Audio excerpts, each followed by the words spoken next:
Hi everyone, welcome to the second episode of Meet an ID Alum series. I'm Harikeerthan Raghuram and I'm a student ambassador for the Department of International Development at the London School of Economics. Today I'm glad to have with us Natasha Glendening. Natasha was a student of Politics and International Relations at LSE as an undergraduate and went on to do her master's in African Development in the Department of International Development. This program is currently available as a specialism in the MSc Development Studies program. Natasha currently works as a researcher in the Department for Transport in the UK Civil Service, and she's looking forward to start her PhD soon in public health in the University of California. Hi, Natasha. It is so nice to have you here with us on the Meet an ID Alum program. Hi, thank you. I'm really great to be back at LSE, even if it's virtually. Yeah, absolutely. So you did your undergraduate at LSE in politics and international relations, and then you went on to do your master's in African development in the year 2018-19. So how did you decide to move into the African development program, and how did you get interested in international development? Okay, so I think one of the main reasons why I chose development was because I've always wondered why for a lot of things, and I guess that was my main draw into different academic fields. And I always wondered why patterns happen in the world, like why is poverty so big in some areas and not so much in others? Why do trade patterns happen the way they do? Why do people move to specific places? Why do diseases happen in certain places and not others? Why do they affect certain people and not others? And I guess that all those things collectively I realized they all come under the field of international development. And that's mainly why I wanted to come research more. During my undergrad, when I was at LSE, I took several courses that had international development elements or were explicitly about international development theories. And that kind of inspired me to study more. I just wasn't ready studying. And I wanted to learn more about development, why things happen the way they do, why historically, why currently, and what could I do about that as a person, and how could that help me in my career later in life. And that's why I wanted to do development.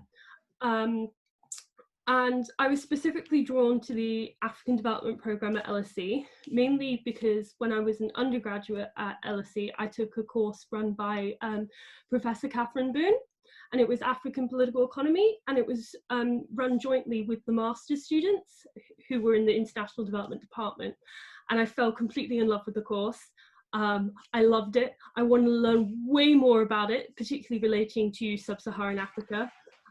Initially, I was really scared. I heard the word economy, thought economics, thought maths, was a bit too scared. And then I realized development doesn't just have to be development economics, and it could be about a lot of things. And I really just wanted to learn more.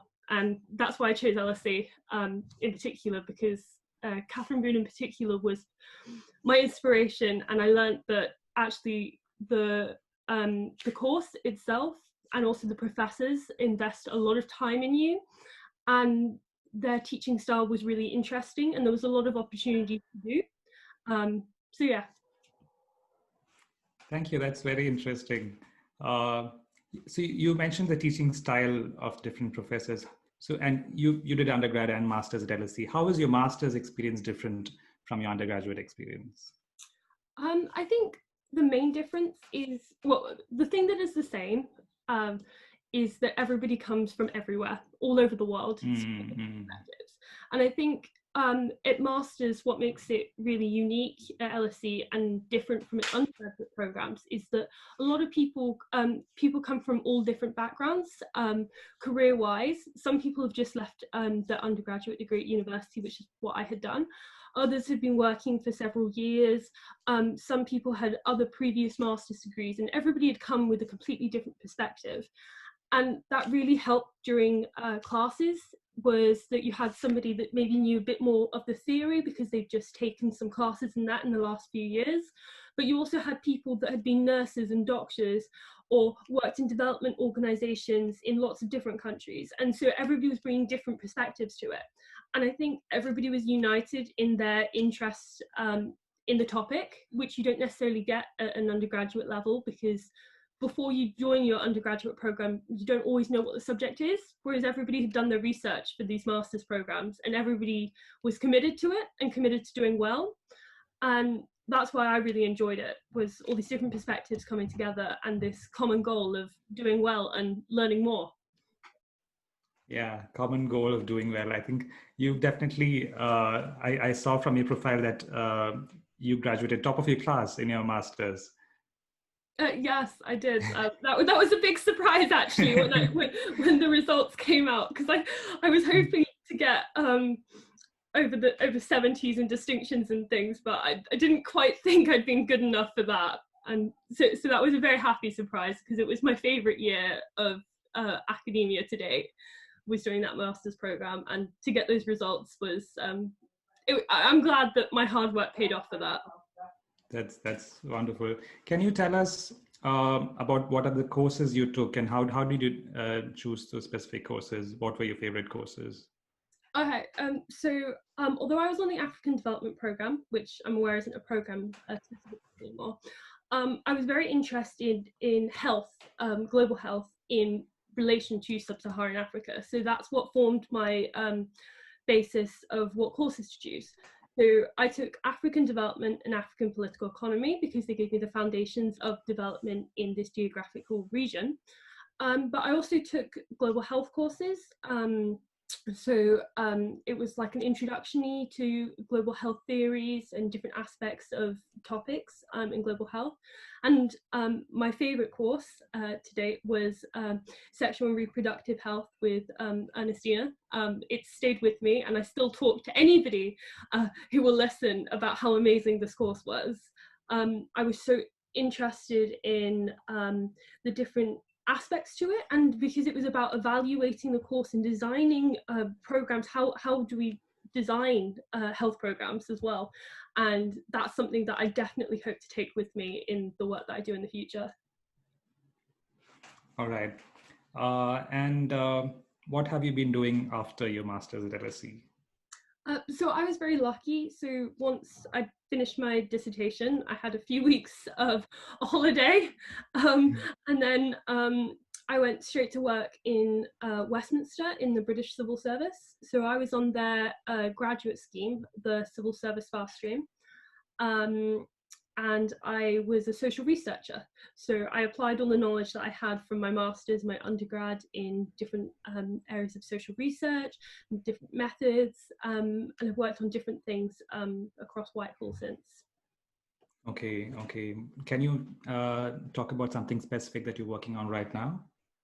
Okay, yes, so right now we're in the middle of the COVID pandemic, and so part of the work that I've been doing is monitoring polling and people's thoughts and feelings about COVID and how it's affecting their lives, and I've been doing a lot of analysis of that to inform public policy across the British government as well, which has been very interesting, and it's really brought my interest in public health and global health specifically, and it's been nice to apply that with the skills that I also gained from my master's. Yeah, that sounds very interesting. Can you tell me more about how your master's experience have equipped you in your current role? So although I complained about it at the time, just because it was another thing I had to do on top of all of my work, was the dissertation element of things throughout the year. So going to classes to learn about different research methods, etc., designing research proposals, etc. That's definitely been the best thing that actually did happen to me, because just recognizing different social research methods, designing different surveys, etc., has been really helpful. And specifically my dissertation, so not necessarily content wise, but the methods I used, such as interviewing, literature reviews, etc., that's been really helpful in my work in helping others design different elements of their research projects. So yeah. Okay, and would you like to tell us about your future plans? Yes. I currently work in the civil service. I will be leaving soon to pursue a PhD in public health, concentrating on global health. Very specifically, my PhD is going to be about pandemic responses and infectious diseases. And this decision to leave my job to do this PhD was definitely influenced by my time at LSE and specifically my master's. So the master's program really expanded my idea of health and development, and I became particularly interested in infectious diseases. I wrote my master's dissertation on overcoming the barriers to treatment-seeking behaviour during the Ebola outbreak in Sierra Leone, looking at international organisations and how their response to Ebola impacted people's willingness to seek treatment or their different behaviours of around treatment and Ebola. And I was really, although when I finished it, I didn't feel done. I wanted to learn more about it. So pursuing this PhD is really an extension of my time at LSE. My time at LSE was what influenced me to research, and all my professors provided me with this interest in learning more. And I'm not done yet, and I'd like to learn more. That's wonderful to hear. Congratulations on getting into your PhD and all the best. Now we come to the last part of the interview. What would you like to say to our current students in the Department of International Development? A lot of them are some of them have started full-time jobs. Some of them, like me, are still looking for jobs and completing our dissertation. So what would you like to say to us? To those that are still finishing their dissertation, it will be over soon. It won't necessarily feel like it's over. I mean, it's going to come soon, but it will be, and you'll be fine. And it will work out before the deadline. To everybody else and those people, congratulations on finishing your year at LSE. It may not have ended the way that we all thought it would, but I hope that you take all the lessons you've learned, the knowledge you've gained, and the friendships you've made, and keep hold of them for forever, I hope. I've personally benefited a lot from the friendships I made, the connections I made during this master's program. And I don't think I'll ever quite let them go, however far around the world we all are away from each other, particularly now due to the pandemic. And what would you like to say to offer holders? Good luck. It's going to be an incredible year, and I'm very jealous. If I could swap places with you, I really would, so that I could relive my year. It was my favorite year of education I've ever had. You're going to be in the middle of, I'm a bit biased here, but the middle of the best university in the entire world. It's a truly global community, and you're about to go learn from some amazing professors, and you're also going to learn from some amazing people from entirely different backgrounds from across the world, and you're not going to get that experience anywhere else.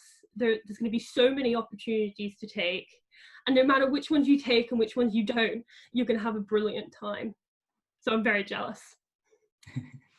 That sounds very nice. Thank you so much for this time that you spared and for everything that you shared. It was really nice talking to you and to listen to you.